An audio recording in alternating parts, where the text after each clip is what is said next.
Adenium ചെടിയും അതിൻ്റെ പൂക്കളും എല്ലാവർക്കും ഇഷ്ടമാണ്. പക്ഷേ പലരും ഇതിനെ കൃത്യമായി പ്രൂൺ ചെയ്യാറില്ല. കൃത്യമായി പ്രൂൺ ചെയ്താൽ മാത്രമേ അതിൽ നിറയെ പൂക്കളുണ്ടാവുകയും ആ ചെടിക്ക് നല്ല ഭംഗി ഉണ്ടാവുകയും ചെയ്യുകയുള്ളൂ. അഡീനിയം പ്ലാന്റ് എങ്ങനെയാണ് ശരിയായ രീതിയിൽ പ്രൂൺ ചെയ്യേണ്ടത് എന്നാണ് നമ്മൾ ഇന്ന് സംസാരിക്കുന്നത്.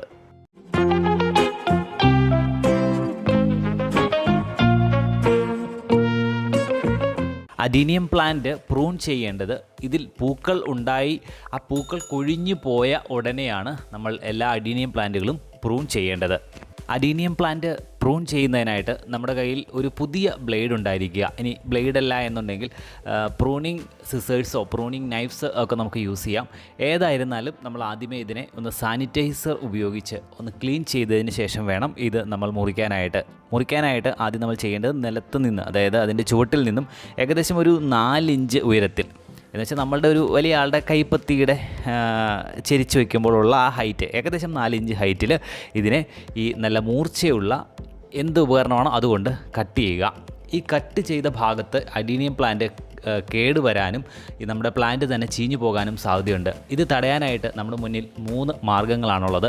ഒന്നാമത്തെ മാർഗ്ഗം എന്ന് പറയുന്നത് നമ്മുടെ വളക്കടയിൽ നിന്നുമൊക്കെ വാങ്ങിക്കാൻ കിട്ടുന്ന ഫംഗിസൈഡുണ്ട്.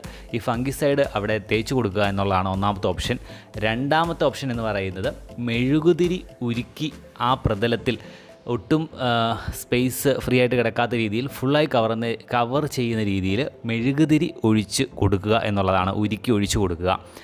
മൂന്നാമത്തെ ഓപ്ഷൻ എന്ന് പറയുന്നത് നാച്ചുറൽ ഇമ്മ്യൂണൈസേഷനാണ്. അതായത് അവിടെ ഒന്നും ചെയ്യാതിരിക്കുക. പക്ഷേ ഇത് വളരെ റിസ്ക്കാണ്. അങ്ങനെ ചെയ്യാതിരിക്കുമ്പോൾ പലപ്പോഴും ഇതിൻ്റെ മുകൾ ഭാഗം ചീഞ്ഞ് കേടുവരികയും നമ്മുടെ പ്ലാന്റ് തന്നെ പൂർണ്ണമായി നശിച്ചു പോകുന്ന സാഹചര്യങ്ങളുണ്ടാവും. പക്ഷേ ചിലപ്പോഴൊക്കെ ഇത് കേടില്ലാതെ കിട്ടുകയും ചെയ്യും.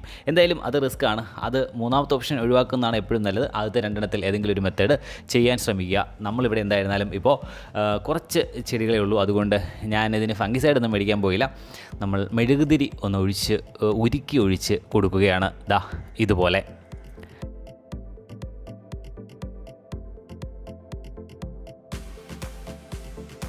അങ്ങനെ ഒഴിച്ചു കൊടുത്തതിന് ശേഷം ചെടിയെ ഒത്തിരി വെയിലടിക്കാത്തടുത്ത് മാറ്റി വയ്ക്കുക.